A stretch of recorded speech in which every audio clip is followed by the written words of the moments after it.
Welcome back. Stem cells are the new age medical miracle therapy that can be used to treat disorders as divergent as diabetes and spinal cord afflictions. In order to orient the medical profession about the recent developments in stem cell research, the Medical Education Cell of the Goa Medical College, Bamboli, organized a lecture session on stem cells at its conference hall yesterday evening. Our reporter spoke to the guest speaker for the lecture, Dr. Sudhir B., Leader, Clinical Research at Stemputics Research Private Limited, Manipal Hospital, Bangalore, to gain a better insight into the advance in the field. Dr. Sudhir elaborated on the precise definition of stem cells. Stem cells are unspecialized or undifferentiated cells.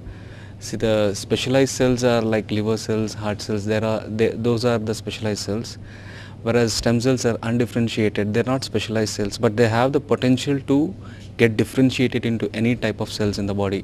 Like for example, these mesenchymal stem cells which I was mentioning can get differentiated into heart cell, into liver cells, into renal cells, into brain cells.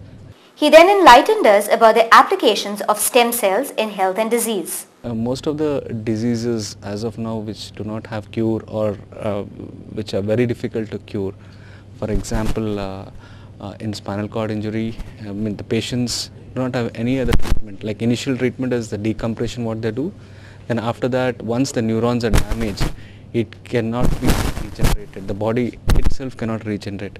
So we are trying to, with the help of these stem cells can regenerate into the neuronal cells, or it helps in regeneration and establishing the gap between the cut ends of the spinal cord injury.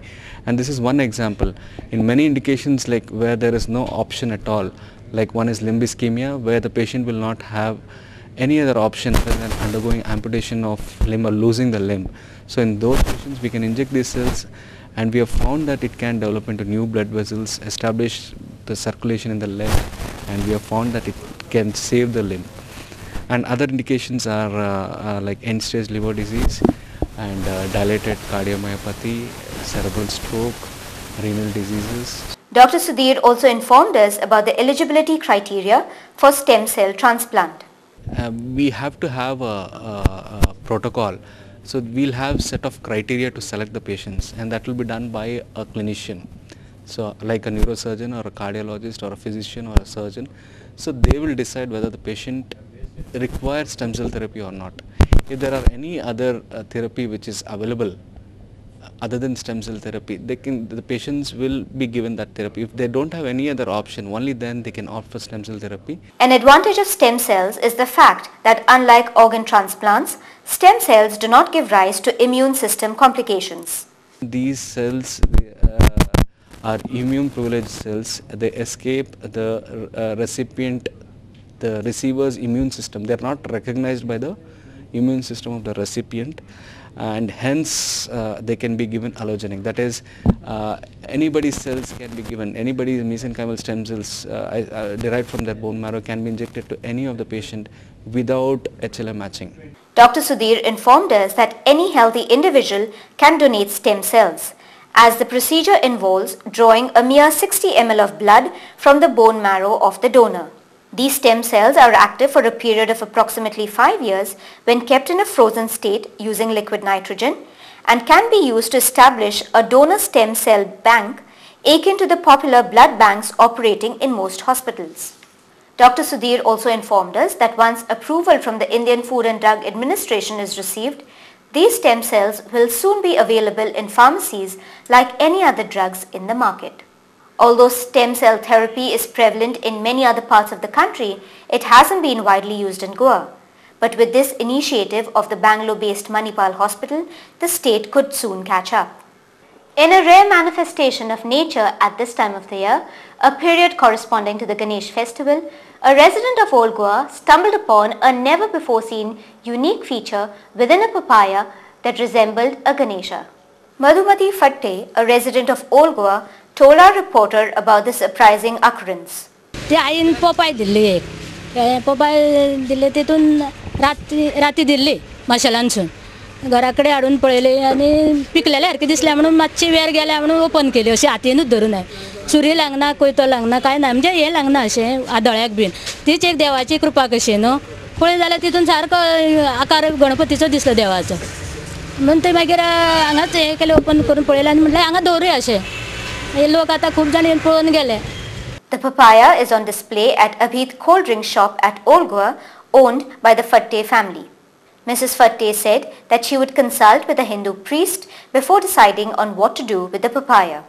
The 5th Pandit Jitendra Abhisheki Sangeet Mahotsav, a festival of music and dance, will be held on the 20th and the 21st of this month at the Kala Academy at Panjim.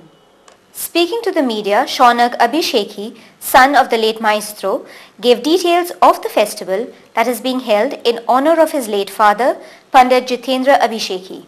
This is a big music festival devoted to Indian classical music, and around 16 Goan, then artists from Goa as well as from outside, and internationally acclaimed artists are going to perform in this festival. Though my father was a vocalist, this festival won't feature only Indian vocalists but also Indian classical dancers as well as Indian classical instrument players. The music festival is jointly being organized by Tarangini Sanskritik Pratishta, a body founded by the late musicologist in association with the Kala Academy Panjim, and will showcase the best of Indian classical dance and music. So keep yourself free on the 20th and 21st of this month and make it a date with the Kala Academy for some soul-stirring Indian dance and music. We end this evening's bulletin with the poem Khamoshia, penned and recited by a student at the public meeting organized at the Azad Maidan yesterday evening.